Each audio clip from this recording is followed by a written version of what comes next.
ఇంకా చూస్తారేంటి? 4 పీకండి. కార్ ఎక్కుతే చాలు, కళ్ళు నేల మీద ఉండవు. అయ్యో ఆగండియా, ఆయనేం చేయకండి. ఆగండి ఆగండి, ఆయనేం చేయకండి. అది కాదమ్మా, అతను కారుతో నిన్ను గుద్దేపోయాడు కదా. నాకేం కాలేదు కదండి, నేను బాగానే ఉన్నాను. వదిలేండి. ఇలాంటి వాళ్ళని ఊరికే వదలకూడదు, పోలీసులకు పట్టించాలి. అయ్యో అదంతా వద్దండి. ఆయన ఆయన ఆయన అంటూ ఆగిపోయావేంటమ్మా, చెప్పు.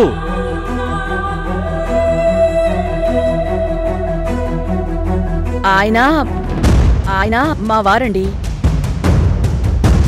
మీ ఆయన? అవునండి, ఆయనకి ఆరోగ్యం బాగోలేదు. మీరు వెళ్ళండి, నేను చూసుకుంటాను. సరే, జాగ్రత్తగా చూసుకోమ్మా.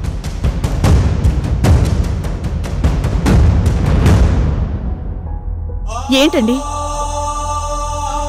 మీరెందుకు కార్ డ్రైవ్ చేసుకుంటూ వచ్చారు? మీకేం దెబ్బలు తగలేదు కదా? లేదు. అది సరేనండి.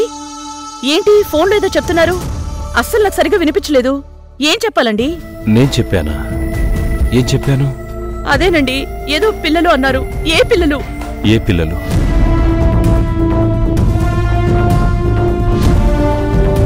నన్ను అడుగుతారేంటండి? మీ గతం అంతా గుర్తొచ్చింది కదా. గతమా? గతమేంటి? అదేంటండి అలా అంటున్నారు? ఇందాక ఏదో పిల్లలు అని చెప్పారు కదా. పోనీ నేనెవరినో అదైనా గుర్తుందా?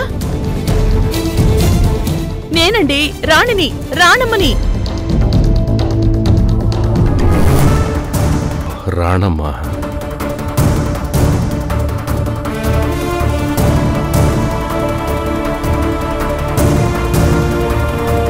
అయ్యో ఏమైందండి? తలంతా నొప్పిగా ఉంది, నాకు కళ్ళు తిరుగుతున్నాయి.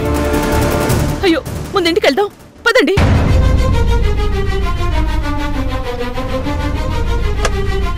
కూర్చోండి.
వర్ష, ఒక నిమిషం.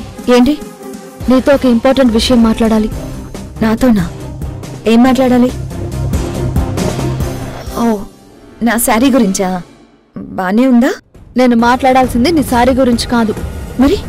చెప్పాను కదా, ఒక ఇంపార్టెంట్ విషయం మాట్లాడాలి. ఇక్కడ కాదు, అలారా. సరే పదా.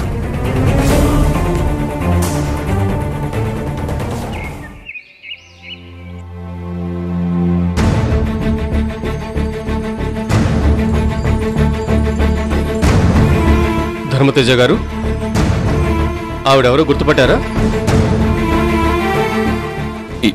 ఎవరు?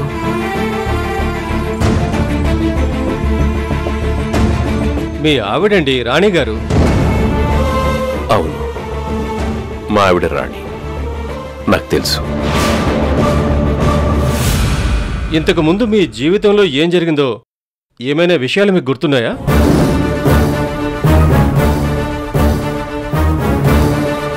ఇంతకు ముందు రాణి, ఇంతకు ముందు ఏం జరిగింది? పోనీ మీ పిల్లలు కృష్ణ, కార్తిక, కావేరి వీళ్ళ ముగ్గురు గుర్తున్నారా? ఎందుకు గుర్తులేరు? గుర్తున్నారు. మన రాణి పరిచయం చేసింది కదా, గుర్తున్నారు. ఏం లేదు ధర్మతేజ గారు, వాళ్ళ చిన్నప్పుడు విషయాలు మీకేమన్నా జ్ఞాపకం ఉన్నాయా అని అడుగుతున్నాను. ఒకసారి గుర్తు చేసుకునే ప్రయత్నం చేయండి.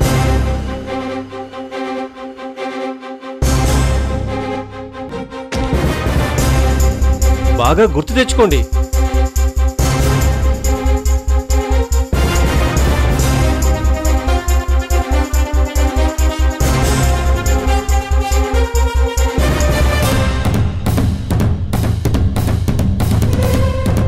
అయ్యో,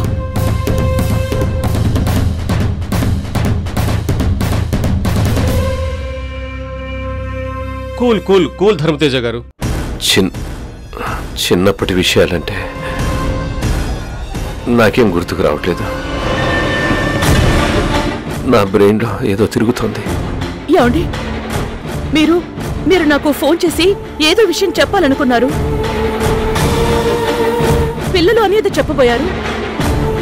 అదేదో జ్ఞాపకం వచ్చిందా? నేనా? ఆ, నేనెప్పుడు చెప్పాను? నాకేం గుర్తుకు రావట్లేదు.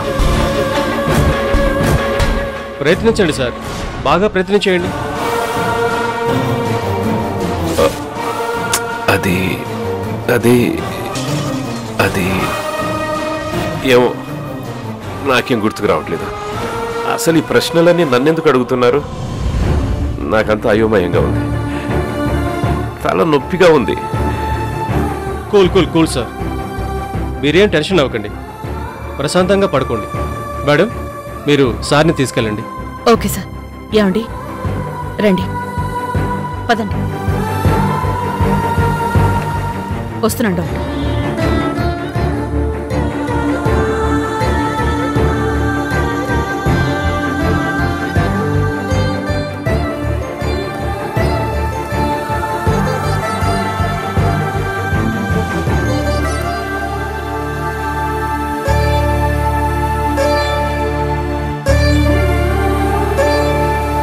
డాక్టర్, ఆయన నాకు ఫోన్ చేసి ఏదో చెప్పాలని చూశారు. నెట్వర్క్ సరిగ్గా లేకపోవడం వల్ల ఆయన చెప్పింది నాకు అర్థం కాలేదు. కానీ ఆయనకి మాత్రం గతం గుర్తుకొచ్చింది. అది నిజం. ఎస్, మీరు చెప్పింది నిజమే. ఆయనకి గతం ఖచ్చితంగా ఏదో ఒక రోజు గుర్తుకొస్తుంది. అలా వచ్చే అవకాశం తప్పకుండా ఉంది. కాకపోతే అది ఎప్పుడొస్తుంది, ఎంతసేపు అది అలా నిలిచి ఉంటుందో చెప్పలేం. అదేంటి డాక్టర్? కొద్ది రోజులు ఇలాగే ట్రీట్మెంట్ ఇస్తే ఆయన తిరిగి మామూలు మనిషి అయ్యే అవకాశం ఉంది. సబ్కాన్షియస్ మైండ్లో కొన్ని జ్ఞాపకాలు నిక్షిప్తమై ఉంటాయి. వాటిని మెమొరీస్ అంటాం. మనిషి ఆరోగ్యకరంగా ఉన్నప్పుడు ఆ జ్ఞాపకాలు మనకి గుర్తొస్తూ ఉంటాయి. ఇలాంటి డిసీజెస్ ఏదైనా ఉన్నప్పుడు మన సబ్కాన్షియస్ మెమొరీ మనకు సరిగ్గా కమ్యూనికేట్ చేయదు. కానీ ధర్మతేజ గారి విషయంలో ఆయనకి గతం గుర్తుకొచ్చే అవకాశం ఉంది.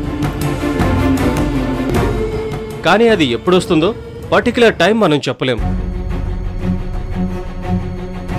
ఆయనంతట ఆయనకి గతం గుర్తుకు రావాలి తప్ప మనం బలవంతం చేసి ఆయనకి గుర్తు చేసే ప్రయత్నం చేయకూడదు. అలా చేస్తే ఆయన ప్రాణాలకే ప్రమాదం కావచ్చు. ఇలా ఎంతకాలం డాక్టర్? పర్టికులర్గా ఇంత టైం అని మనం చెప్పలేం. ఒక్కొక్కసారి ఆయనంతట ఆయనే అన్నీ చెప్పే అవకాశం ఉంది. ఆ డిసీజెస్ తర్వాత జరిగినవన్నీ ఆయనకిప్పుడు గుర్తున్నాయి. కానీ ఇవి కూడా కొద్ది రోజుల తర్వాత మర్చిపోయే అవకాశం ఉంది. డాక్టర్, ఎస్, ఇప్పుడు మీరు మీ పిల్లలు గుర్తున్నారు. కానీ ఒక్కొక్కసారి మిమ్మల్ని కూడా మర్చిపోయే అవకాశం ఉంది. అందుకే ఆయన్ని ప్రతి క్షణం మీరు కనిపెట్టుకుని ఉండాలి.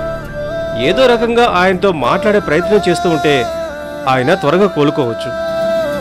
అలాగే డాక్టర్ గారు. అండ్ వన్ మోర్ థింగ్, ఆయనకి మెడిసిన్స్ మాత్రం కంటిన్యూగా వాడాలి. ఎక్కువ ప్రెషర్ ఇవ్వడం కానీ ఎక్కువ బాధ పెట్టడం కానీ చేయడానికి వీల్లేదు. చాలా సెన్సిటివ్గా డీల్ చేయాలి, అది గుర్తుపెట్టుకోండి. అలాగే డాక్టర్, థ్యాంక్ యూ. వస్తాను మేడం.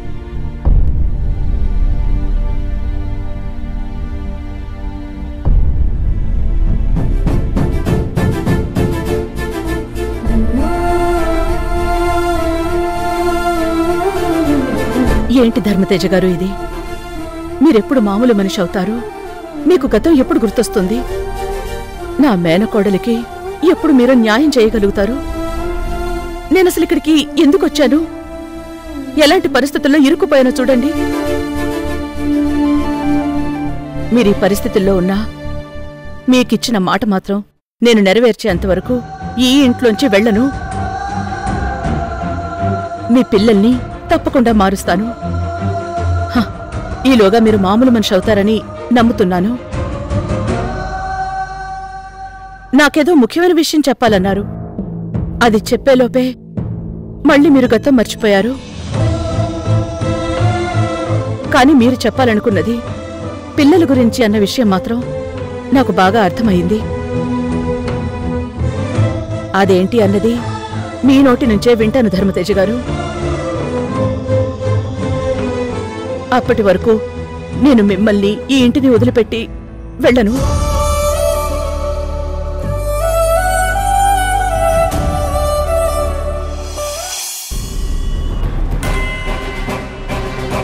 కూర్చో వర్ష.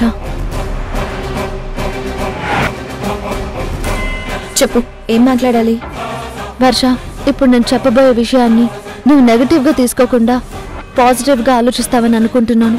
విషయం ఏంటో చెప్పకుండా అది పాజిటివ్గా తీసుకుంటావా నెగటివ్గా తీసుకుంటావా అనేది నువ్వెలా డిసైడ్ చేస్తావు ప్రియా? చూడు, నేను చెప్పేది నీకు కోపం తెప్పించొచ్చు, కానీ నేనేం చెప్పినా నీ మంచి కోసమే చెప్తున్నానని నువ్వు అర్థం చేసుకుంటే చాలు. సరే, అలాగే. విషయం ఏంటో చెప్పు. నువ్వు కృష్ణ గారితో అంత చనువుగా ఉండటం మంచిది కాదు వర్ష. వాట్? మీరిద్దరూ రెస్టారెంట్కి వెళ్ళడం నేను చూశాను. నేను మిమ్మల్ని ఫాలో అవుతూ ఆ రెస్టారెంట్కి వచ్చాను. ఎందుకు ప్రియా? ఎందుకులా మమ్మల్ని ఫాలో అవుతూ ఉన్నావు? అలా చేయడం తప్పని నీకు తెలీదా? నేను ఫాలో అవ్వటం తప్పు కావచ్చు, కానీ నేను ఫాలో అయిన ఉద్దేశం మాత్రం చాలా మంచిది.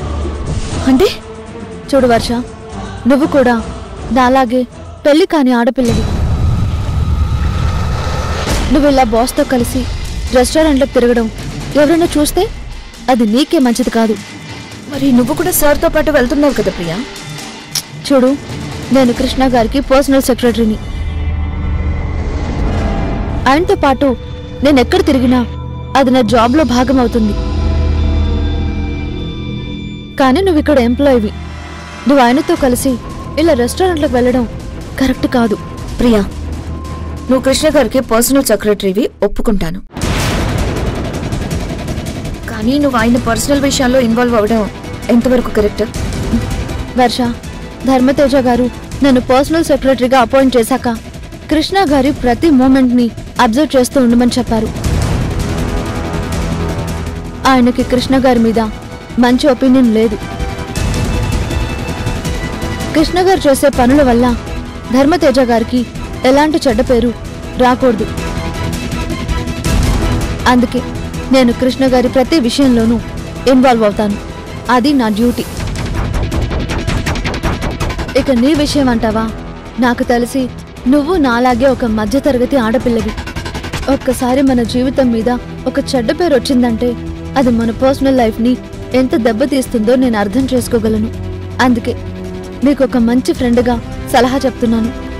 కృష్ణ గారి మాటలు నమ్మకు. ఆయనతో కలిసిలా తిరగడం మంచిది కాదు. తర్వాత మీ ఇష్టం. కృష్ణ గారి గురించి ఇంత చెప్తున్నావు, ఆయన వల్ల నీకేమైనా ఎక్స్పీరియన్స్ అయిందా?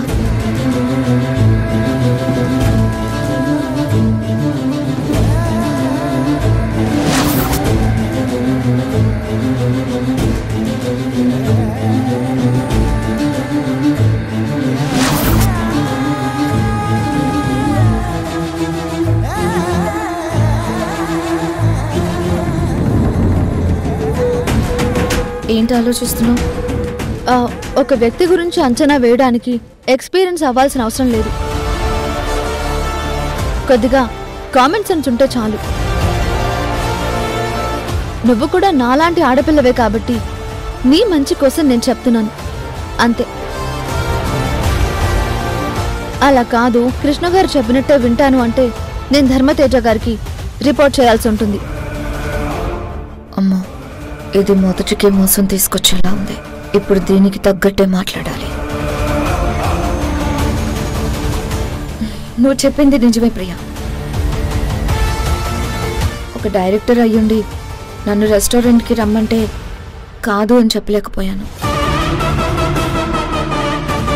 అలా చెప్తే నా ఉద్యోగం ఏమైపోతుందో అని ఒక చిన్న భయం. ఆ భయంతోనే నేను అక్కడికి వెళ్ళాను. అక్కడికి నేను వెళ్ళానే తప్ప అక్కడికి వెళ్ళడం నిజంగా నాకు ఇష్టం లేదు.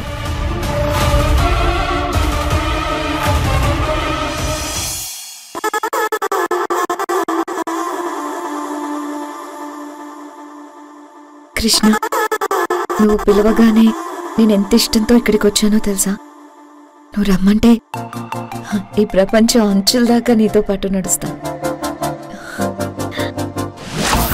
నిజంగా నాకు కృష్ణ గారు అంటే అస్సలు ఇష్టం లేదు ప్రియా.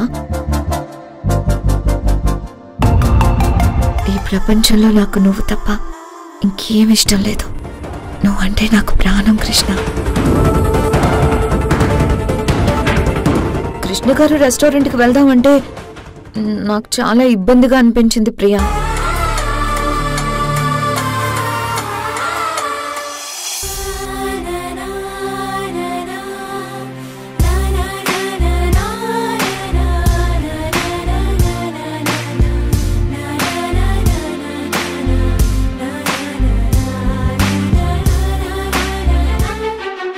అతను నన్ను టచ్ చేస్తూ షేక్ హ్యాండ్ ఇచ్చినా నాకు ఒళ్ళంతా కంపరంగా ఉంటుంది తెలుసా?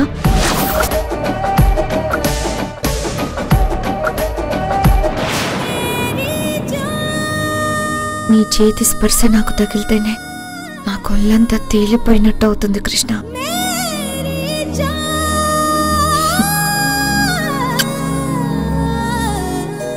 నీ ప్రేమలో కరిగిపోవాలని, నీ కౌగిల్లో ఒదిగిపోవాలని ఎదురు చూస్తున్నాను.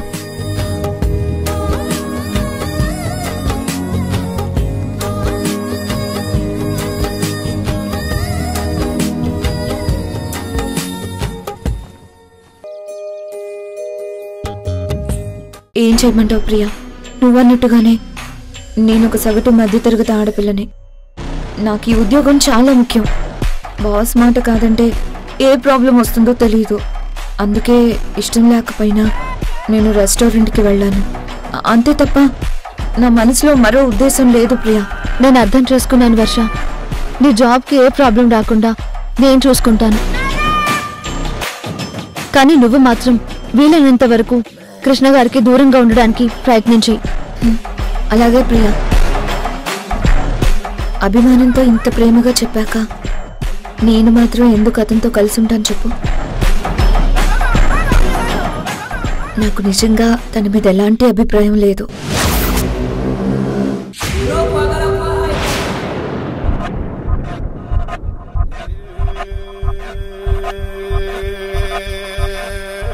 నువ్వంటే నాకు చాలా ఇష్టం కృష్ణ. నీ ప్రేమలో ఎప్పుడో పడిపోయాను. నీతో కలిసి జీవితం హ్యాపీగా గడిపేయాలనుంది కృష్ణ.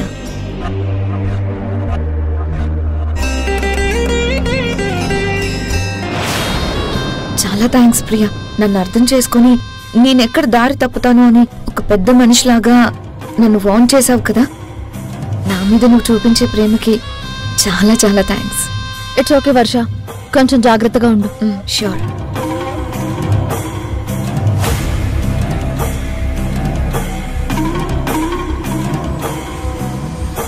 ఓసై పిచ్చి ప్రియా, నువ్వేంటో నాకు బాగా తెలుసు.